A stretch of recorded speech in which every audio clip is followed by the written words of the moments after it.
¿Cuáles son los aspectos clave que una persona necesita entender cuando empieza un proceso de asilo? No importa el tiempo. Puedes estar aquí hace años, 20 años, y de momento ya puedes calificar para una visa. ¿Qué porcentaje de mentiras dicen las personas al momento de solicitar ayuda? Toda esa información inmigración la puede tener. Entonces ahí te niegan la visa y te dan un castigo, e incluso a veces te dan lo que se conoce. ¿Qué pasa si una persona tiene récords criminales?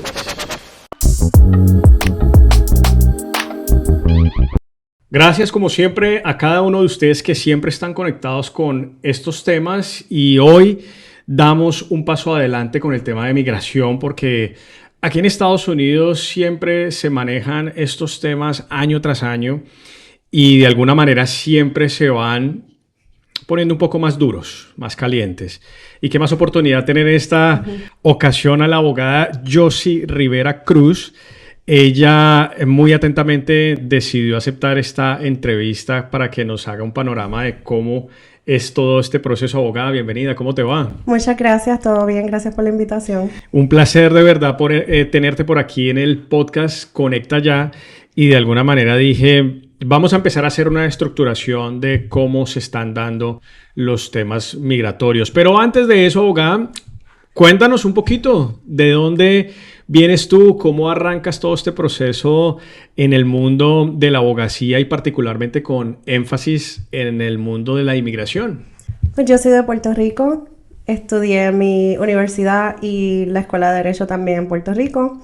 Me gradué de allá, me licencié allá, estoy licenciada con el Tribunal Supremo de Puerto Rico. Okay. De ahí, pues, me apasionó mucho trabajar con la comunidad de inmigrantes allá en la isla, y por eso terminé enfocándome en inmigración.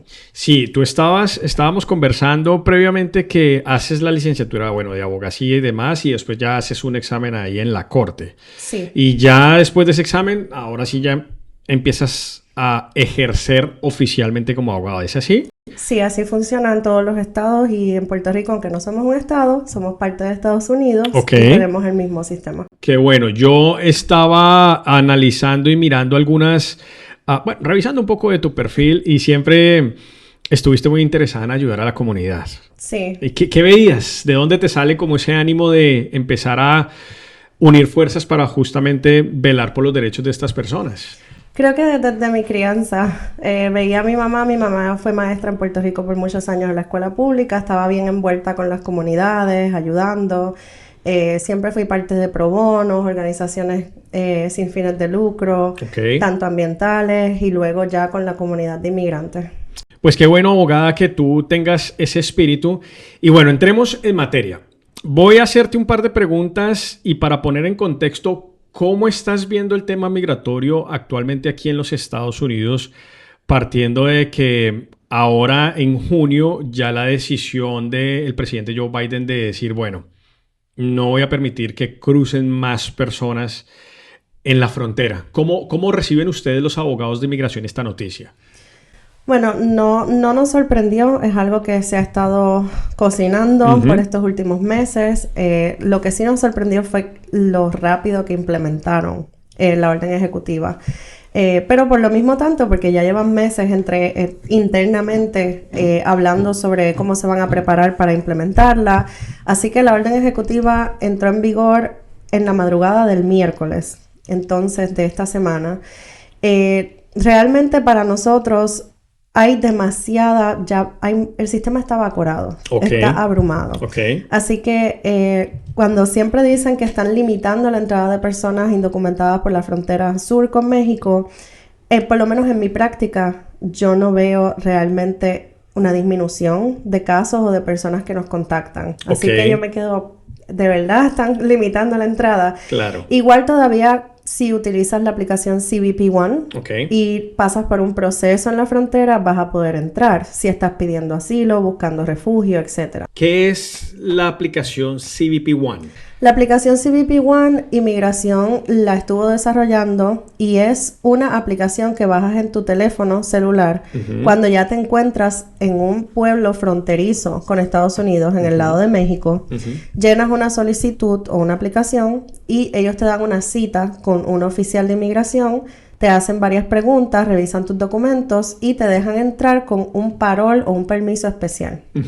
Puedes entrar y te van a dar una fecha para que hagas una audiencia en la Corte de Inmigración. Ok, ¿qué tan cierto, abogada, es que dependiendo de la nacionalidad de las personas que están llegando por la frontera, puede que los procesos sean, entre comillas, un poco más rápidos, viables, a comparación de otras nacionalidades, especialmente como México? Porque México, he visto que el gobierno de los Estados Unidos tiene especial atención por la alta demanda de inmigrantes que día tras día cruzan. ¿Eso tiene algo que ver en la agilización del proceso?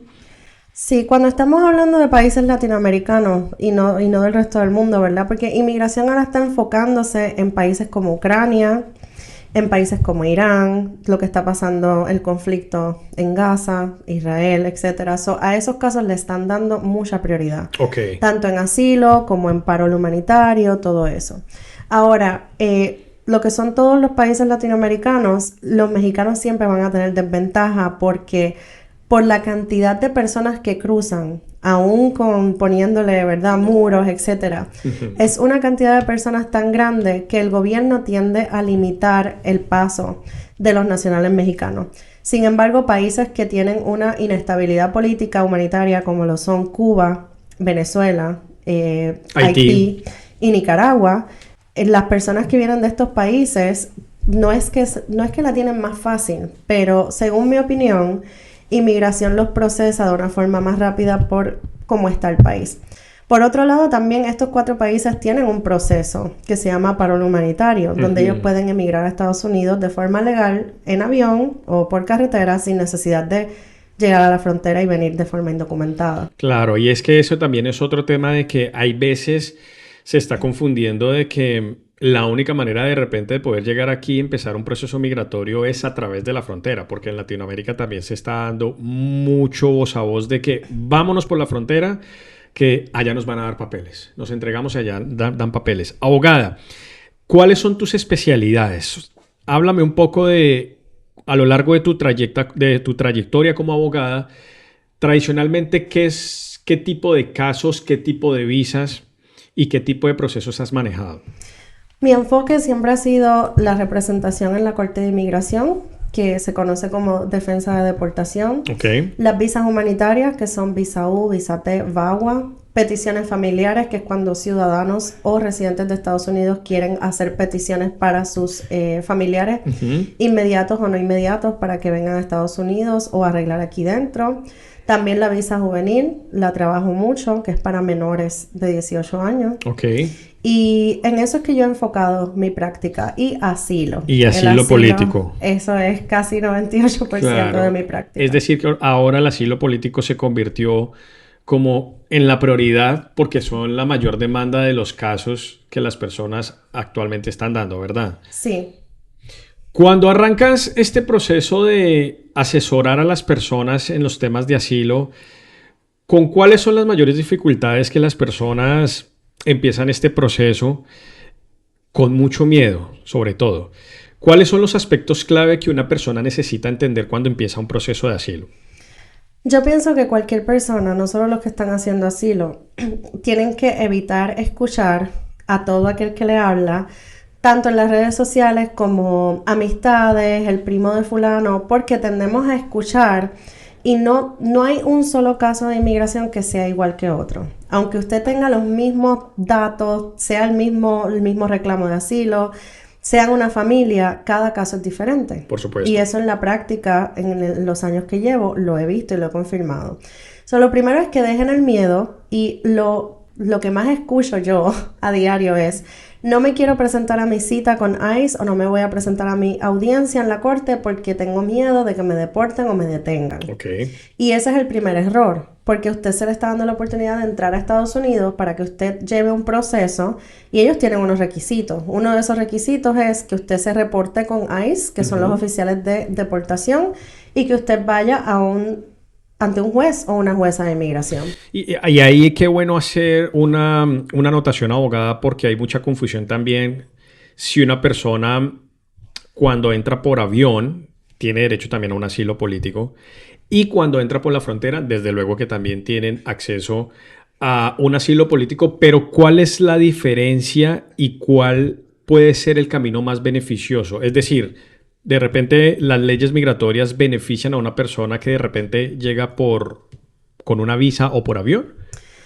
Claro, cualquier persona que se encuentre dentro de Estados Unidos ya haya entrado por frontera de forma indocumentada y nadie se haya dado cuenta, porque hay personas que logran cruzar la frontera y no tienen encuentro con inmigración, o ya sea que se encontraron con inmigración y los procesaron y los pusieron en un proceso, o si llegó en avión con una visa, cualquier tipo de visa, llegó a Estados Unidos con una intención, por ejemplo, de turista, de estudiantes. Yo he tenido muchos casos recientes de estudiantes que entraron con su visa de estudiante, pero tienen un miedo real de regresar a su país. Ok. Entonces, ese es el requisito, que estés en Estados Unidos físicamente, sin importar cómo entraste, y que tengas miedo real de regresar a tu país. ¿Cómo abogada se está dando o cómo las personas están presentando, valga la redundancia, esas pruebas de miedo creíble? Es decir, ¿cuáles son los aspectos fundamentales que se necesita demostrar ese miedo creíble ante las autoridades migratorias aquí en Estados Unidos? Para que tú puedas tener un caso de asilo válido, no solamente es tener miedo, porque yo puedo tener miedo de regresar a mi país por muchas razones, pero puede ser que esas razones no califiquen para que me den asilo en Estados Unidos. Entonces, el otro requisito es que hayas sufrido persecución en el pasado o que es muy probable que si regresas en el futuro vas a sufrir persecución. Y el término persecución es un término bien amplio, es como una laguna gris, así que en cada estado, depende de dónde te encuentres, hay casos que se han decidido y por esos casos es que nos dejamos llevar para ver qué se considera persecución en cada lugar donde tú estés, en cada corte. Por ejemplo, si estamos en el cuarto circuito, que es donde están las Carolinas, Virginia, Maryland, etc., amenaza de muerte es persecución, porque tenemos casos que así lo dijeron, ¿ok? Persecución no significa que te están persiguiendo, significa que te están haciendo daño físico o un daño emocional o psicológico, tortura o que te están haciendo hasta un daño financiero. Ok, y ahí las personas, ¿cómo pueden demostrar justamente esos daños y esa persecución de lo que acabaste de mencionar? En los mejores casos, pues a veces tenemos reportes policiales que la persona ha hecho en su país, han ido al juzgado, existen todos estos documentos, pero siempre vamos a hacer una declaración jurada del solicitante de asilo donde explique todo lo que le pasó y las razones por las cuales tiene miedo de regresar. Esa declaración es jurada con pena de perjurio, así que si la persona miente, puede ser llevada a un proceso criminal en Estados Unidos, ya en lo penal, fuera de la Corte de Inmigración. Y hay casos que se han ganado solo con el testimonio de la persona. Así que si usted de verdad le ha pasado algo en su país o la situación está muy fea y usted no tiene pruebas, porque casi todo el cliente me dice, yo no tengo pruebas, yo no me tomé fotos cuando me pegaron, yo no fui al médico, pues entonces podemos ganar el caso con solamente su declaración jurada y el testimonio que la persona va a dar, ya sea frente al oficial de inmigración, si es una persona que entró con visa, porque el caso sería afirmativo. Si es una persona que entró por frontera, es un caso defensivo y se ve en la Corte de Inmigración. Tiene algo que ver, abogada, y qué bueno que mencionas eso, porque tú me corriges si digo que las leyes migratorias hay veces pueden o son como una especie de cómo se interpretan. Es decir, dependiendo, como lo acabaste de mencionar, que hay varias cortes de inmigración dependiendo también el estado y dependiendo también la interpretación. Entonces, como que no se puede estandarizar solo una interpretación generalizada para cada uno de los casos. Exactamente. O sea, algunas cortes de inmigración tienen un porcentaje de aprobación de asilo extremadamente alto, como San Francisco, por ejemplo, Nueva York. Estamos hablando de más del 75%. En todo el país. 75% en estas dos cortes. O sea, el que son Nueva York, San Francisco. ¿Por qué pasa eso? Yo creo que por como son unos estados que son proinmigrantes y los jueces de inmigración que trabajan ahí, a esos jueces los nombra el gobierno que esté en el momento, ¿verdad? Entonces, son estados que son bien progresivos, usualmente demócratas. Entonces, te doy ejemplo donde estamos localizados físicamente, en Charlotte. ¿Cuál es el rate o la tasa de aprobación? Estamos hablando de 11%. Muy baja. Súper extremadamente baja. Es decir, que una persona que de repente está viendo este podcast y si está particularmente ubicado aquí en Charlotte o en las Carolinas, la tasa de aprobación de asilo político tiende a ser un poco más baja. Claro, y dependiendo de tu juez, también cada juez particular tiene su tasa de aprobación. Claro, claro. ¿Qué pasa si una persona empieza un proceso de asilo político en otro estado como Nueva York y tiene la posibilidad de decir, quiero hacer el cambio para que efectivamente ya, como yo ya cambié de residencia, ya que lo pueda seguir procesando aquí en Carolina del Norte? ¿Es eso conveniente o es mejor permanecerlo allá en el estado de Nueva York? Bueno, según la ley, se supone que la corte que tiene jurisdicción o poder para otorgarte tu caso o denegártelo es la corte donde tú vives. Ok. Pero si tú me preguntas a mí, estoy viviendo aquí en Charlotte porque hay mejor trabajo o más trabajo, pero mi audiencia está programada para Nueva York. Eso es algo que cada persona debe discutir con su abogado de inmigración. Yo muy personalmente no estaría a favor de mover el caso, de trasladarlo. Claro. Pero siempre está la ley, puede ser que aunque usted no lo quiera trasladar, el fiscal de su caso se dé cuenta que usted está viviendo en otro estado, por la razón que sea, porque también cada cliente tiene una obligación de hacer un cambio de dirección dentro de 5 días desde que te mudaste. Ok, 5 días. 5 días. Okay. Eso es con la Corte de Inmigración. Ok. Bueno, y abogada, luego, ya después cuando pasa todo el tema del asilo y ya las personas empiezan a tener ese miedo, ¿qué pasa cuando un asilo político es negado? Cuando te niegan el asilo en la Corte de Inmigración, tienes la oportunidad de apelar el caso y tienes 30 días desde que te lo deniegan para poder presentar esa apelación. Ok, y esa apelación, dentro de la apelación, qué pasa si vuelven y lo niegan? Pues la apelación es todo en papel y se envía por correo. Solo tenemos una corte de apelaciones de inmigración para todos los Estados Unidos. Oh, wow. Está ubicada en Virginia, así que... ¿Es solo una corte de apelación en todo Estados Unidos en Virginia? Se llama la Junta de Apelaciones de Inmigración porque en inglés es Board of Immigration Appeals, le dicen BIA. Y te puedes imaginar lo abrumados que están. Wow. Cuando nosotros presentamos la apelación, tiene un costo de $110, a menos de que usted pida un fee waiver o una exoneración de pago por bajos recursos, etc. Y ahora mismo una apelación puede estar tardando 4 años o más. Wow. Mientras que tu apelación está en proceso, la orden de deportación que el juez pone cuando deniega tu asilo se queda paralizada. O sea, no te pueden remover del país hasta que la apelación tenga un resultado. O sea que puedo interpretar que la orden de deportación no tiene mayor efecto.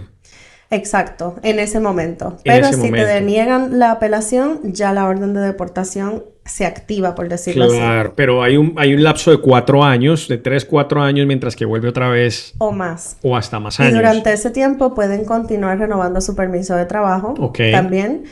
Si te deniegan la apelación, puedes acudir a la próxima corte, que sería la de tu circuito donde estés ubicado. Si estás en las Carolinas, en esta área de acá, de Washington, D.C., etcétera, nos toca en el cuarto circuito, ¿ok?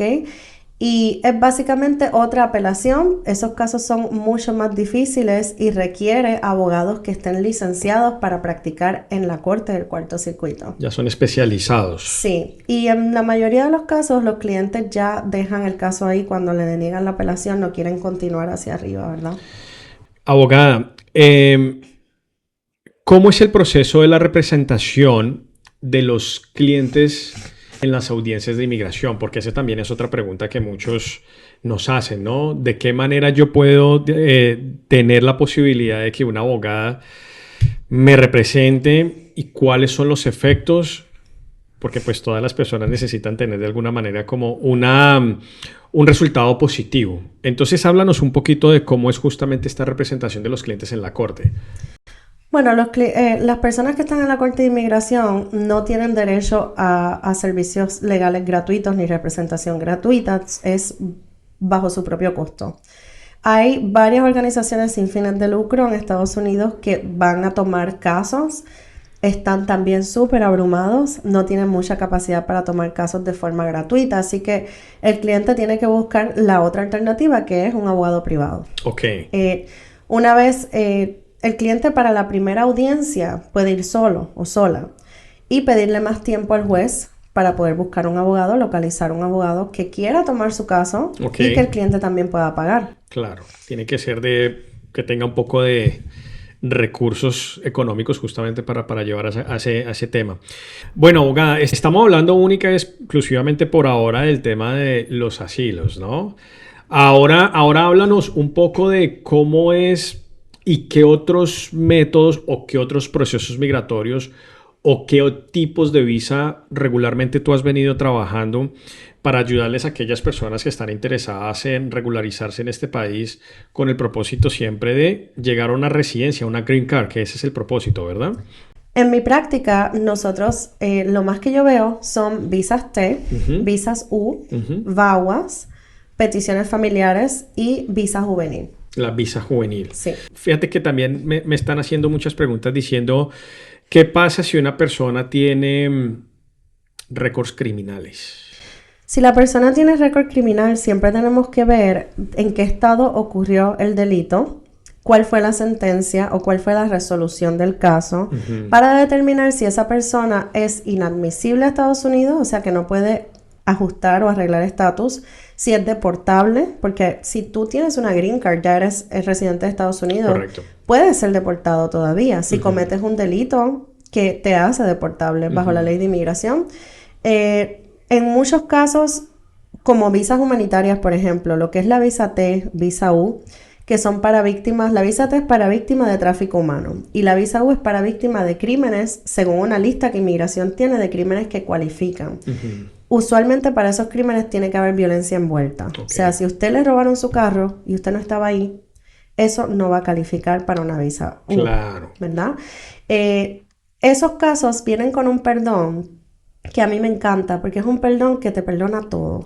Entradas indocumentadas, estadías aquí, trabajar con otros papeles, trabajar sin permiso, ayudar a traer familiares aquí de forma indocumentada, también te lo perdona y perdona la mayoría de los delitos también. ¿Cuál fue ese que mencionaste? Es un perdón I-192 que se pone para la visa U y la visa T. Entonces, ese es un perdón especializado que, a pesar de que tú tengas algún tipo de antecedentes no tan positivos, sin embargo, permite que puedas hacer esas peticiones familiares y esto te conduce también a la Green Card. Sí, ese perdón es para visas humanitarias nada más. Visas Las humanitarias. Personas que están haciendo peticiones familiares, ahí el escrutinio o la revisión de tu caso es más alta que cuando es una visa humanitaria, porque la visa humanitaria, inmigración tiene como el interés de proteger a la víctima, que la gente se sienta a gusto en llamar a la policía si ven que pasa algo y que no tengan miedo. Claro. Porque ese no es el punto, ¿verdad? Claro. El punto es tratar de pues, eliminar esos crímenes del país. Sí, sí, estoy entendiendo bien. Esta visa humanitaria particularmente está destinada a las personas que están recientemente llegando o ya no importa el tiempo que ya estén aquí en Estados Unidos para aplicar a este proceso. No importa el tiempo. Puedes estar aquí hace años, 20 años y de momento pues lamentablemente te atracan o eres víctima de un secuestro o de abuso sexual, ya puedes calificar para una visa U. Si la agencia con la que cooperaste, porque se necesita cooperación, tienes que llamar a la policía, reportarlo. Si ellos aceptan firmar una certificación de visa U. Con la visa U es 100% discrecional, no podemos obligar a nadie, a ningún policía, a ninguna agencia fiscal a firmarla. El estado de California es el primero que tiene una ley donde obligan a todas estas agencias en inglés se llama law enforcement, que son pues agencias policiales, fiscales, etcétera. Los obliga a firmar certificación de visa U. Oh, wow. Y esa justamente también iba a ser mi siguiente pregunta. ¿Cuál era de los estados que de repente se usa más este proceso para aprovechar estos beneficios de la visa U? Es decir, que California es uno de los que están en el top. Sí. ¿Y qué hay del resto? El resto, cada agencia tiene su propia política. Te voy a dar un ejemplo. Aquí Charlotte, que la policía es Charlotte Mecklenburg Police, ¿verdad? CMPD tiene su política para visa U. Si el delito ocurrió hace más de 5 años, usualmente no van a firmar, a menos de que sean delitos específicos de violencia doméstica o delitos sexuales. Es decir, que una persona, si pasa por alguno de estos acontecimientos de los que acaba de mencionar, tiene un plazo de hasta 5 años para hacer esa denuncia y poder aplicar a esta visa U. Para hacer la denuncia, no, debe ser inmediato. Pero para pedir la certificación de la visa U, Charlotte tiene una política de 5 años. Oh, perfecto. Otra policía, por ejemplo, de Winston-Salem, son 2 años. 2 años. Mucho más pequeño, claro. Mucho más corto. Monroe, la policía de Monroe, no firma. No les interesa qué tipo de delito fue. Ellos tienen una política de no firmar. Pero si, digamos, pasa a algún episodio en Monroe, pero si la persona quiere hacer la denuncia en Charlotte, ¿lo podría hacer? Pues usualmente puede contactar con la policía de Charlotte, pero ellos al ver que el lugar donde ocurrió el hecho es fuera de su jurisdicción, te van a decir, no, esto es con la policía de Monroe. Qué interesante saber eso, abogada. Realmente es una alternativa de que de repente no está muy bien conocido. Y muchas personas de alguna manera también entienden este proceso, saben cómo hacerlo, te preguntan mucho justamente por esta herramienta. No, la mayoría de las personas cuando llegan a una consulta, por eso es bien importante tener una consulta con un abogado de inmigración. Y hay abogados que hacen consultas gratuitas, o si usted está en una posición donde no puede costear su consulta, también hay eventos donde los abogados de inmigración vamos y hacemos consultas gratuitas todo el día. Que los tomamos como walk-ins o personas que llegan sin cita. Es importante porque cuando yo me siento con la persona, el típico posible cliente te dice, llevo 15 años aquí y quiero ver si puedo arreglar algo. Sí. Ok, pero ya, eso es todo. No especifican nada. Ya, estoy aquí, tengo hijos, etcétera. Entonces a nosotros como profesionales que nos enfocamos en inmigración, nos toca empezar a preguntar y a sacar. Claro. ¿Alguna vez te ha pasado algo que has llamado a la policía? Y a veces, la mayoría de las veces, han sido víctimas de tráfico laboral sin saberlo, porque pues en algunas ocasiones trabajaron overtime, no le quisieron pagar, le quitaron sus documentos, hubo algún tipo de abuso o amenaza dentro del trabajo. Tenemos personas que hacen trabajo, luego no les quieren pagar y cuando ellos dicen voy a llamar a la policía, o sea, te voy a acusar con el departamento del trabajo, ahí el empleador dice yo voy a llamar a inmigración porque claro. Yo sé que no tienes papeles. Pero eso es un chantaje también, es decir, ahí es cuando juegan también con el miedo y el abuso emocional que pueden tener estos empleadores justamente con estas personas que no tienen documentos y ahí es cuando el miedo se queda y los paraliza para no justamente poder aplicar y buscar estas ayudas de profesionales, en este caso como ustedes, los abogados, ¿no? Claro, y eso nada más te puede calificar para una visa T. Para una visa T. Que un empleador te amenace y se lucre o se beneficie de ti porque le hiciste trabajo gratuito que no te va a pagar nunca. Es decir, que una persona que quiera aplicar para una visa T, ¿cuánto más o menos, digamos, un tiempo estimado de procesamiento de su solicitud de visa? La visa T, acabamos de estar en una conferencia hace como un mes de inmigración.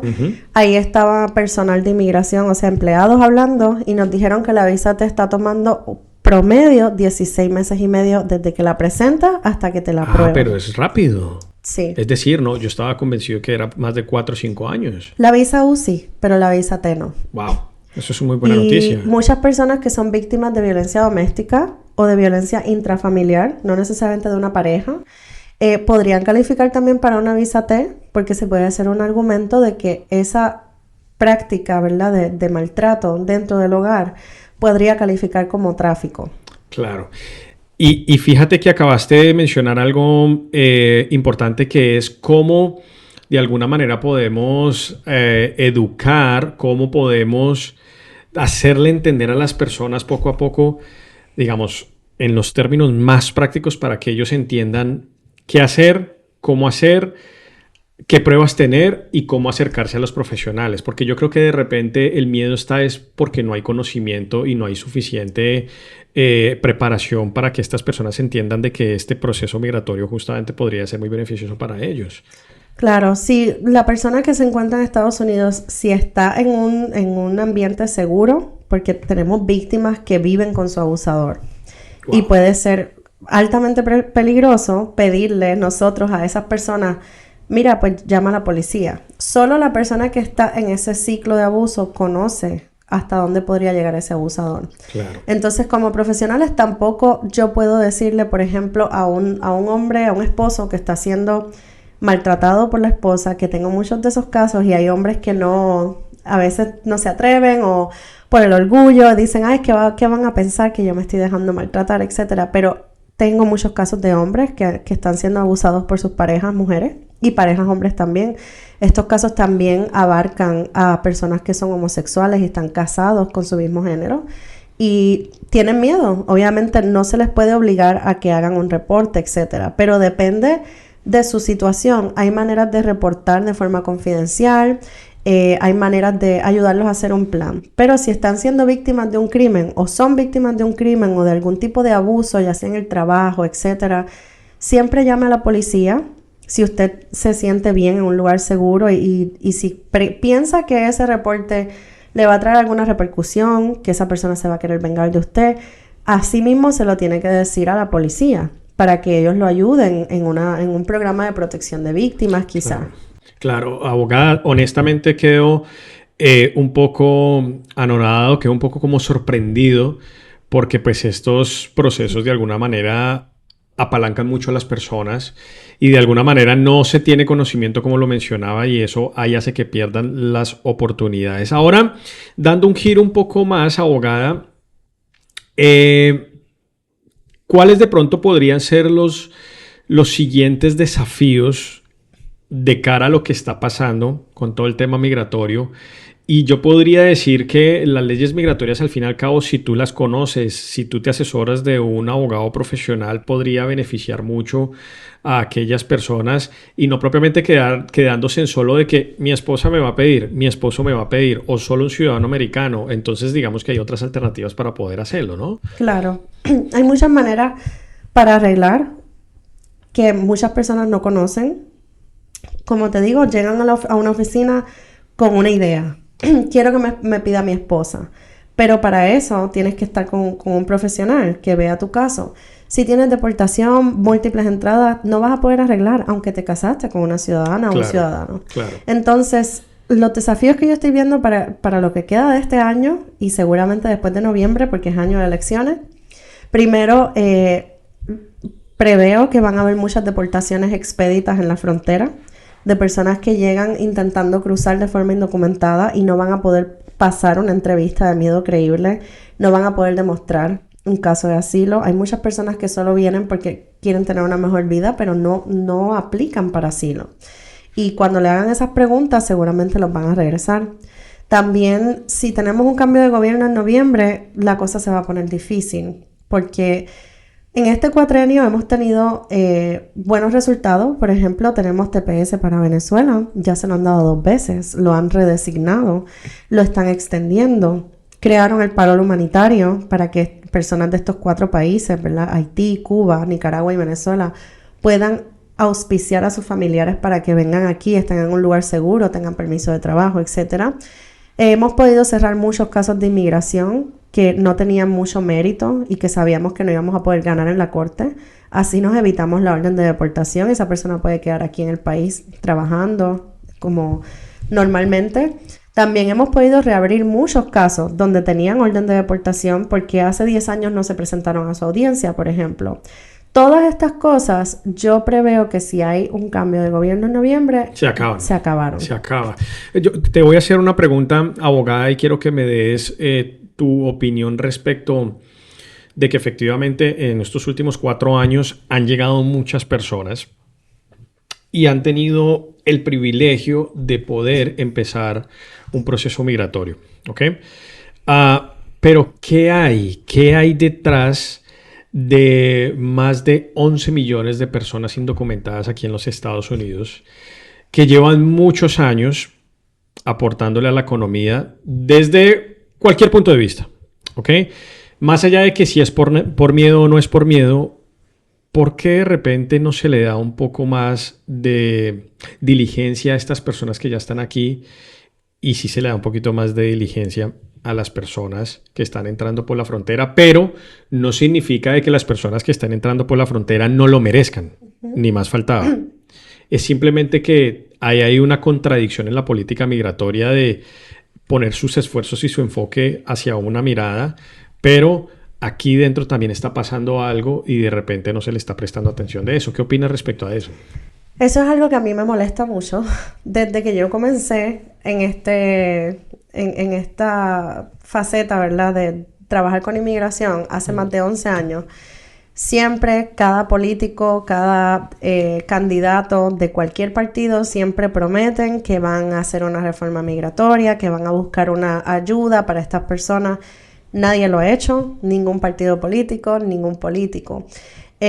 Y yo sé que molesta porque, según mi opinión, las personas que ya están aquí hace tantos años y que están contribuyendo al país y que trabajan, pagan taxes, o sea, hasta aportan a su propio seguro social, sacan ITIN numbers para pagar taxes, deberían ser prioridad para el gobierno. Y si no son prioridad, los deberían tener a la misma, o sea, en el mismo punto de prioridad que las personas que están viniendo de afuera. Yo entiendo, y como tú dijiste, no es que no sean merecedoras de eso.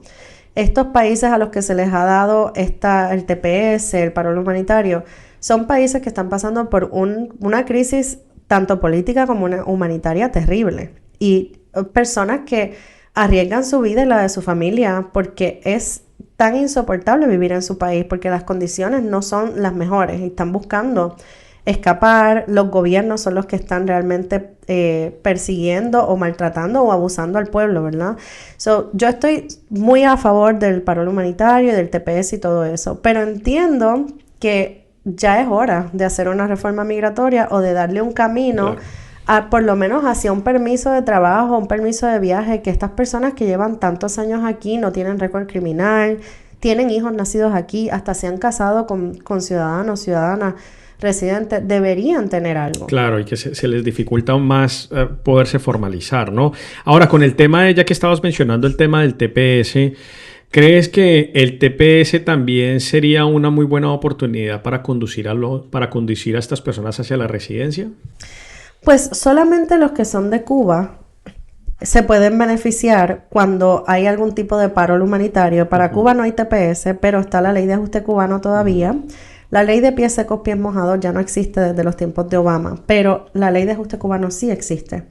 Y eso dice que si entraste de forma documentada, te inspeccionaron y te dejaron entrar o te dieron parol, al año y un día puedes hacer tu residencia. Entiendo. Que si es injusto o no es injusto, obviamente las personas tienen que entender que hay una historia política detrás de las relaciones de Cuba y Estados Unidos. Correcto. Y por algo ellos tienen ese beneficio. Las personas que tienen TPS de Venezuela, de Nicaragua, no han redesignado a TPS de Nicaragua recientemente. O sea, la gente que tiene TPS de Nicaragua es porque están aquí desde los 90. Okay. Y se ha seguido extendiendo. Que eso es algo que me quedé sorprendida que un oficial de ICE, o sea, un empleado de inmigración, le dijo a un cliente mío que él podía aplicar o solicitar el TPS de Nicaragua. Wow. Y yo dije, no hay TPS para Nicaragua nuevo. Es aquel que estuvo aquí desde los 80, lo sigue renovando. Es tanta la desinformación que hasta los mismos empleados, porque inmigración es como un paraguas enorme, y inmigración tiene muchas agencias dentro de lo que es inmigración. Tienes la Corte, tienes UCIS, que son los que trabajan permisos de trabajo, peticiones, y tienes a ICE, tienes a la Patrulla Fronteriza. Entre ellos mismos no conocen toda la ley de inmigración. ¿No conocen la ley de inmigración y no tienen comunicación entre ellos? Muy poca. Entre ellos como que no tienen mucha comunicación. Sí.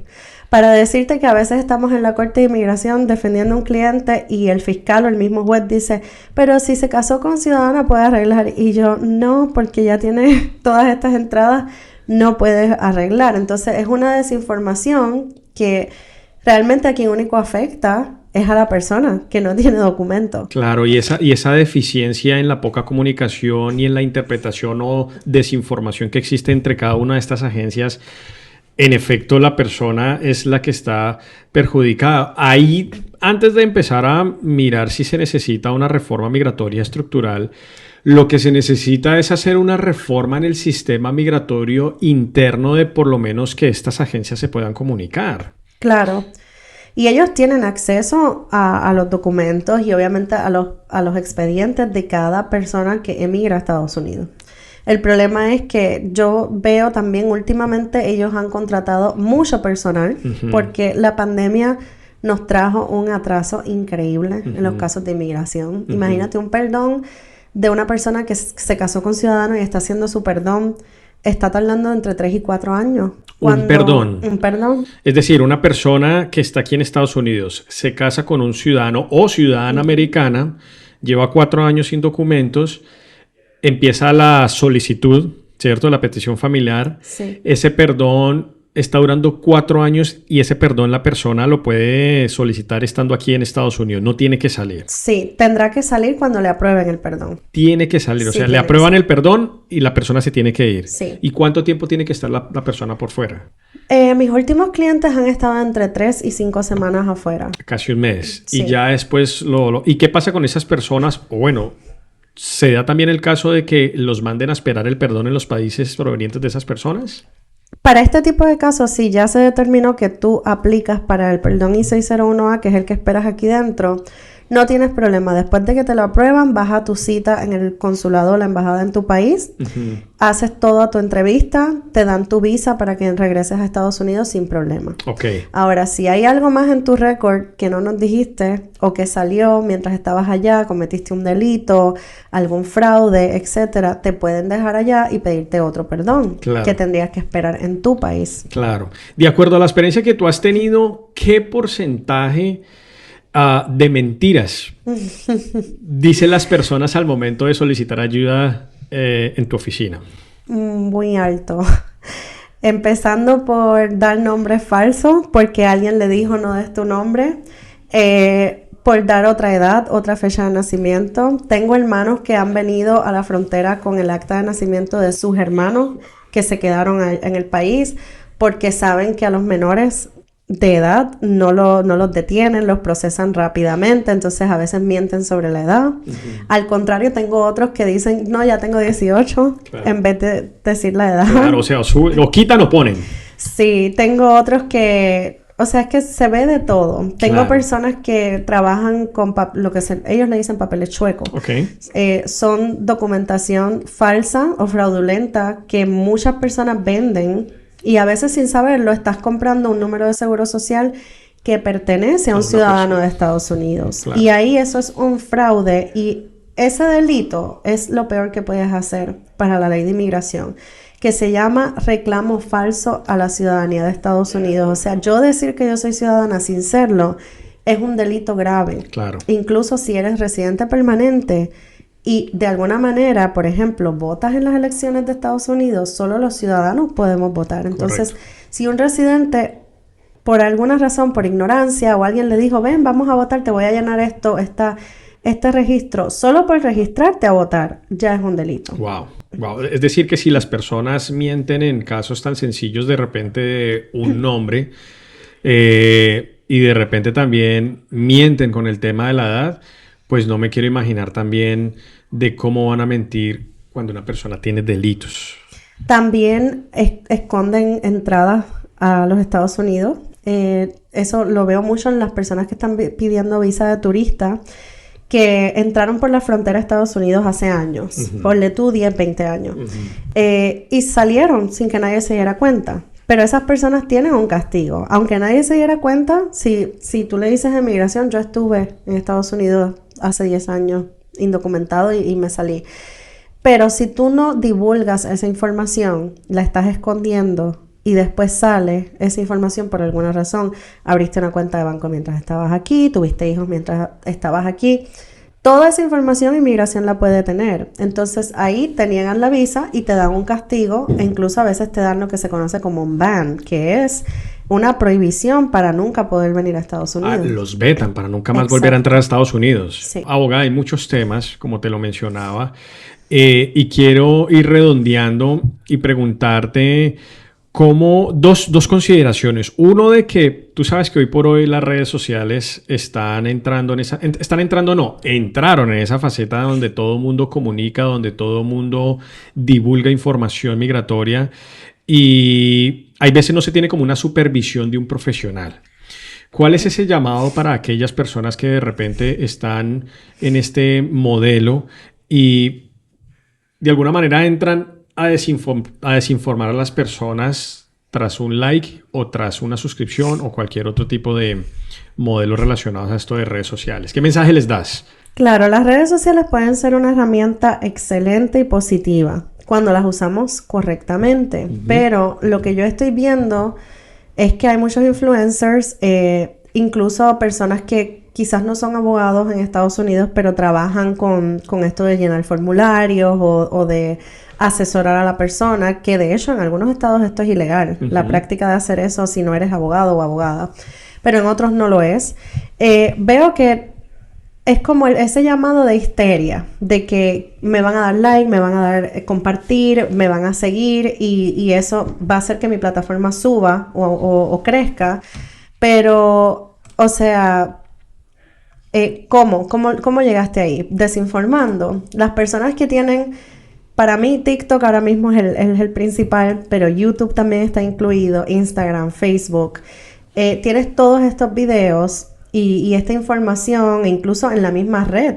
Tú puedes leer un artículo y tú te lo crees, que el artículo es real. Claro. Pero ¿dónde hay una verificación de que eso es real? O sea, tú ves un reporte, obviamente, de un periódico reconocido o de un periodista reconocido, pues esa persona seguramente hizo su investigación. Para es verificable, claro. Claro, para traer la información a ti. Pero no se dejen llevar por todo lo que usted ve en las redes, aunque sea... A veces a mí me han mandado videos mis propios clientes de Univision diciéndome, mira, esta abogada dijo esto, lo otro. Claro. Y realmente lo que se dijo ahí no es que está equivocado, pero la manera en que te lo presentan, tú lo interpretas de una manera. Claro. En este caso fue un video como, los VAWAs para padres de ciudadanos estadounidenses son un fraude. No se puede hacer. Y eso no es cierto. Tú puedes hacer el caso de VAWA, pero tienes que tener la evidencia correcta. Claro. No todo padre o madre que entró a este país de forma indocumentada y tiene hijos ciudadanos nacidos aquí, mayores de 21 años, van a poder arreglar por ese caso. Claro. Entonces, tienen que tomarlo con pinza. Ustedes ven, pues, estos videos, escúchenlo, está bien, guárdelo, pero siempre vaya con un profesional. Y acuérdense que la ley de inmigración es no la ley como tal, la interpretación de la ley de inmigración y las órdenes ejecutivas que nos traen con cada cambio de gobierno es un cambio constante. Claro. Yo te puedo decir que a mí me llegan emails porque estoy suscrita al gobierno y a inmigración cada vez que hay un cambio y cada corte es diferente, cada estado es diferente, eso es todas las semanas. Y ahora esto cambió.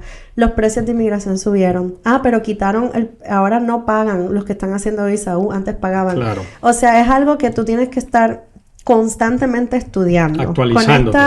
Con este enfoque de inmigración y con esta carrera, tú nunca dejas la escuela, porque Desde es que luego. siempre tienes que estar leyendo, tienes que actualizarte, ir a estas conferencias.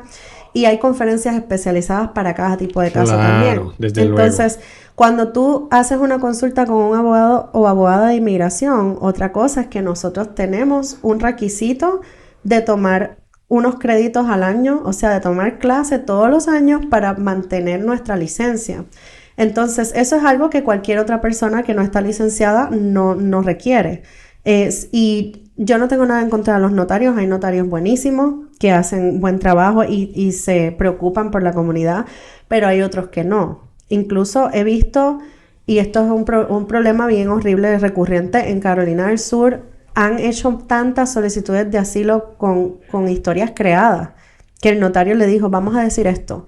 Y cuando yo me reúno con el cliente me dice, no, eso nunca me pasó, yo nunca dije eso. Claro, y ahí también está un poco de creerle al cliente, ¿no? Porque el cliente también como que allá dice, sí, hagámoslo, pero de repente cuando se sienta con un profesional, no, yo no sé eso. Entonces eso es un problema de parte y parte. Y aprovecho también justamente de esto que estoy hablando, es ese llamado también para que estas personas, a través de estas otras personas que están haciendo todos estos publicaciones y demás, también se presta para muchas estafas. Sí. Entonces ahí también es importante que hagas ese llamado y de alguna manera darles como esas herramientas para dotarlos y evitar caer justamente en este tipo de fraudes. Sí, y edúquense sobre su propio caso.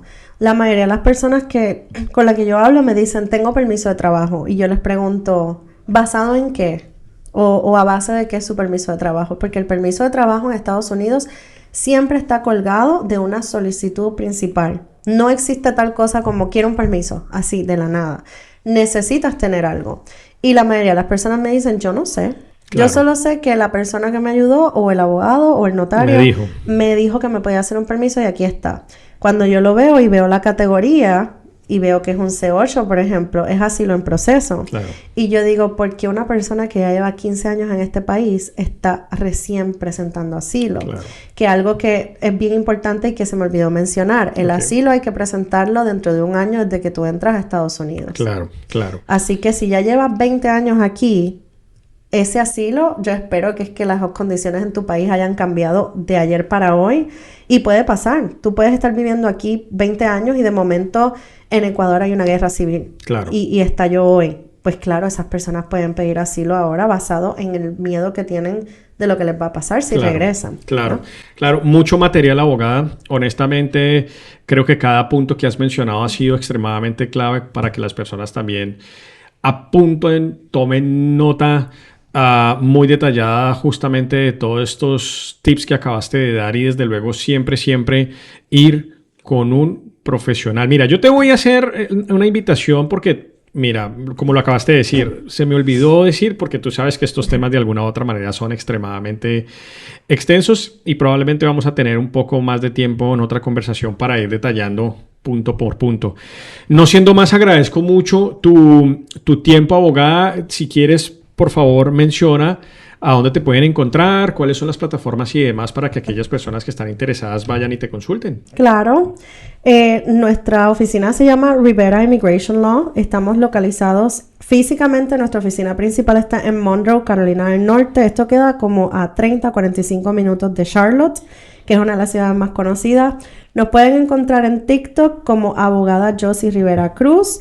Nos pueden encontrar en Facebook como Rivera Immigration Law, en Instagram como Real Immigration y también estamos en YouTube como Rivera Immigration Law. Se pueden suscribir y ahí subimos videos todos los días. Abogada, ¿tú has representación en todo Estados Unidos o solo en esta área? En todo Estados Unidos y sus territorios, siempre y cuando no sea un caso de una persona que está detenida.